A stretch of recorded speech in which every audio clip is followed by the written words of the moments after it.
What is up, everyone? My name is Michael Pohl with Dilettante Culture, formerly known as Bay Area Aquatics, and today we're going to be talking about my 5-gallon betta fish tank.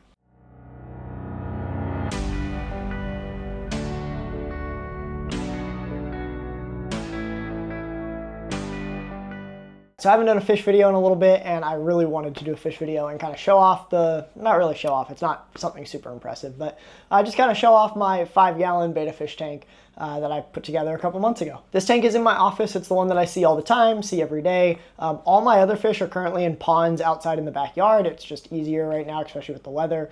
So this is my only indoor tank. Starting with the hardware, it is a 5.5-gallon tank. I got it for free on Facebook Marketplace. I do have a 5.5-gallon Aquarium glass lid on it that I picked up at Petco. The annoying thing with glass lids are they're probably just as expensive, if not more expensive sometimes than the tanks themselves, but I like having glass lids on my tank. So 5.5-gallon with a glass lid, both Aquarium. As far as other equipment in the tank, this is where I'm going to do a little bit of a disclosure. I used to be an Aquarium Co-Op affiliate or ambassador, whatever they want to call it. I am not anymore, but I technically still get the influencer discount that they offer, or at least it was still tied to my account. I don't know if they realize. I didn't realize till I went to go order like a year ago, but I did get these Aquarium Co-Op products. I paid for them, but I did get them at a discount. So take that for what it is. Just want to disclose that. That being said, they don't know I'm making this video. They probably don't even know that I bought the products. It's just, I got a discount. Anyways, like I said, onto the hardware. As far as filtering the tank, I'm using the small or mini, whatever the smallest one that they sell, Aquarium Co-Op coarse sponge filter. It's the older version of it. Again, I've had these for a while now at this point. It doesn't have the new fancy uplift tube. I have been meaning to buy them. I just haven't bought them. I need to place an order with Aquarium Co-Op really badly, but I haven't gotten around to it. So it's the small little mini filter, the small one that they have. And it's just the old style. I do have a air stone inside of it, one of the little Zis Never Clog air stones inside of it. And then I'm using Aquarium Co-Op tubing up to their battery backup, their single outlet battery backup air pump. I really like their air pump. Unfortunately for me, this one died about 1.5 years into it. The battery backup system stopped working. I noticed it one day during a power outage. I was like, wait a minute, the aquarium should still be going. I had this on a 29-gallon before, the 5.5-gallon. And I was like, wait a minute, why is the air pump not going?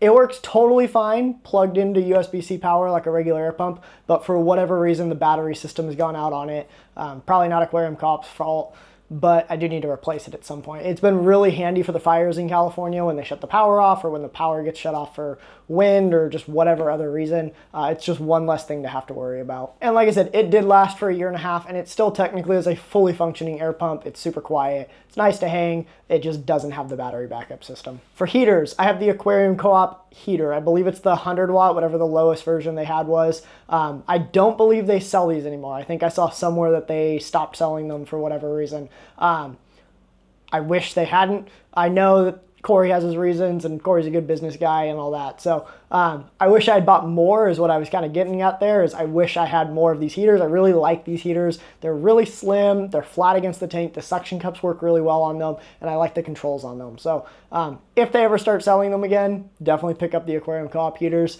I wish I had stockpiled. I only have the one because I bought it to try it. Everything else, like I said, has been outside, but before that I was using Eheim Jaggers and Fluval E whatever number they were. So, but I really like these Aquarium Co-Op ones. If they were still selling them, this would be my go-to. The one piece of hardware that is not Aquarium Co-Op is going to be the light on top. It is just a cheap Amazon light. I believe it's from Pawfly or Pawfly or however you say it. It's got some nice controls to it. I just have it running full blast right now, and then I have it plugged into a smart switch. I have a lot of smart switches in my house and bulbs and everything like that. So for me, it just made more sense to time it into a smart switch and just set that up on a timer. So it just turns on and off for my work hours. All of the electronics are plugged in. I'm in a rental, so I don't have any GFI outlets in this area. So I do have all of these outlets plugged into a GFI kind of adapter, and then there is a cord running into this closet that has all the outlets. So it's protected that way. So if for whatever reason it leaks or breaks or something shorts, it will cut power to the whole closet system over here. Inside the tank, I've got black diamond blasting media. I made a video about this a long time ago. Still my go-to for sand. I like black sand. I just like the look of it. I think it looks great. couple pounds of it. I have a couple buckets of it in the backyard. It's a little more expensive now than it was in the video, but still cheaper than aquarium sand. As far as hardscape, I have some dragonstone. Again, I picked this stuff up off of Amazon a long time ago. I've got a couple buckets of it in the backyard, along with some, I don't even remember what type of wood it is. I think it's spider wood. Again, some stuff that I picked up a bunch of stuff on Amazon back when I had a bunch of tanks, and I've carried it with me as I've moved around, and it's been in several tanks. So a couple pieces of wood, couple pieces of dragonstone, and then the black sand. That's kind of my go-to. I really like that look with the live plants. I think it just looks really good. Speaking of live plants, I have some microsword in the front as kind of a foreground plant. And then I have a Cryptwindeti in the back left corner over by the heater. And then I have some Java Fern narrow leaf on top of the dragonstone, super glued to one of the pieces of wood. And then I have some Bucephalandra also super glued to the wood. I do not know what species of Bucephalandra it is. It's a small one. I got all of these plants at an auction for the Sacramento Aquarium Society. So I've had most of these plants for a while now, actually. There was Pogostem installatus octopus in the back of this tank. I love Pogostem installatus octopus. I've talked about it on the channel several times. It's still probably one of my favorite aquarium plants. It grows like a weed, except for me in this town. It used to on the other side of town, which was the same water delivery service, same type of system, no different filters or anything, same tap water. It grew perfectly fine, no problem, grew like a weed. We moved across town, again, same system, no fancy filter or anything like that, and I cannot get it to grow in this house. I don't know if something changed, but it was like literally overnight. I had a bunch of it there, I brought it over, it died, I bought more, it died, I bought more, it's died. So it just doesn't like this location, this physical location for whatever reason, but I'm looking for some sort of background plant. I just haven't quite decided. I would like to rescape this tank and make it a little fancier. I did this kind of in a rush. I needed to take down the other tank and I needed a place to put other fish, but I didn't want to rescape it. I knew it was going to be sitting like this for a while and I didn't want just an empty tank. So I put a little bit of a scape together, but it's not my fanciest tank I've ever done. I also forgot to mention I have some guppy grass floating in it. I grow guppy grass like I grow duckweed. It's in all of my tanks. It helps keep the nitrates down. It goes crazy and I just pull it out and I throw it in the ponds or I take it to an auction or give it away to people locally. So a little bit of guppy grass. I just like the look of it. Lastly, and arguably one of the more important things, is the livestock in the tank. I have a single male betta in this tank right now. He definitely is a little more on the aggressive side. He flares quite a bit. So I have not put other little nanofish in with him. I thought about putting a little school of nanofish, but he flares enough that I think he might be a little too aggressive for him. And so I've thought about shrimp. I like shrimp. I was planning to do shrimp even before we got him, and I just haven't, and I think I want the tank to grow in a little more. Again, I also kind of want to rescape the tank, so I haven't spent the money on shrimp to put in for him to eat, because I don't see the point in wasting the money like that. But eventually, there will probably be some sort of cherry shrimp, or I might do like a blue dream shrimp or something like that, just because he's got some nice blues in him, and I think it'd look good. The betta we picked up at a fish store. I don't even remember which fish store, to be honest. We were out shopping one day. I think I stopped by a random fish store to pick up some fish food because I was getting low on it. And my wife really liked this one. I thought he was really pretty too, so we decided to go ahead and pick him up.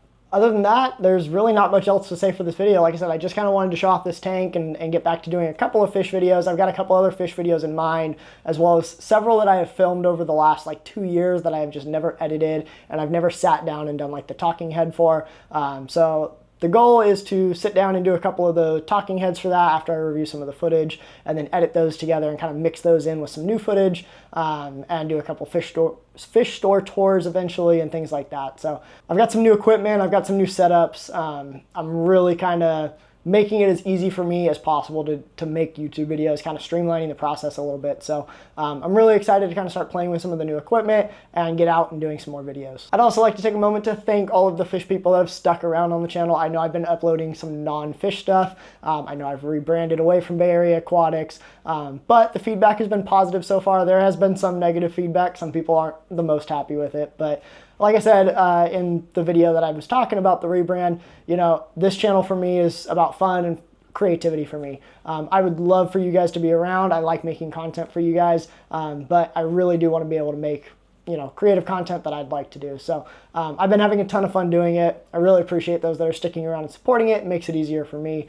And just thank you to the audience that's also been discovering me. I've also gained quite a few followers, even though I've lost a few followers that aren't necessarily fish people. So hopefully you guys get exposed to the fish hobby, and maybe you'll find a new hobby you'll like.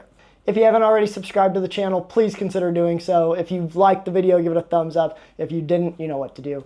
As always, thank you guys so much for watching, and I'll see you guys in the next one.